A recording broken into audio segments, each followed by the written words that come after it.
Hello!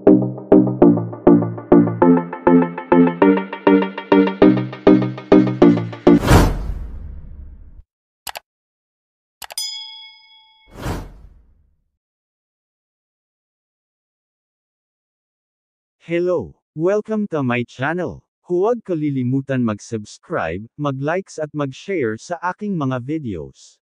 Ang pag-uusapan natin ngayon ay tungkol sa isang babaeng pulis ang inaresto matapos na mahuling nag-shoplifting sa department store ng isang kilalang mall sa Ermita, Maynila.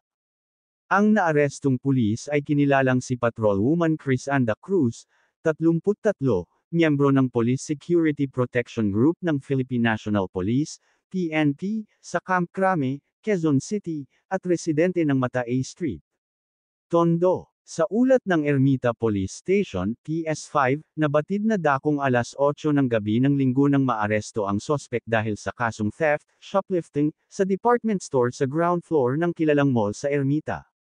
Nauna rito, pumasok sa naturang mall ang pulis at nang makuha ang ilang assorted items, na kinabibilangan ng mga kitchenwares, mga damit, laruan, pagkain at iba pa, ay kaagad nang lumabas ng department store nang hindi nagbabayad sa cashier.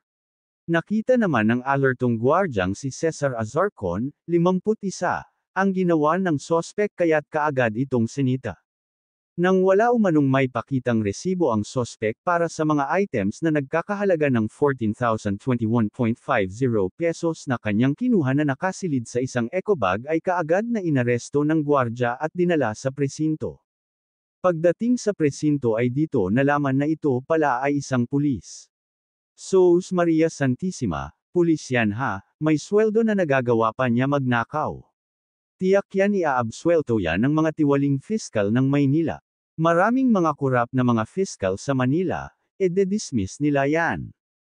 Kaya bantayan nyo ang kaso, kapag idinismos ng tiwaling fiskal ay kasuhan nyo si fiskal sa Ombudsman at sa Supreme Court for disbarment. Hanggang dito na lang ang video na ito. Thank you for watching.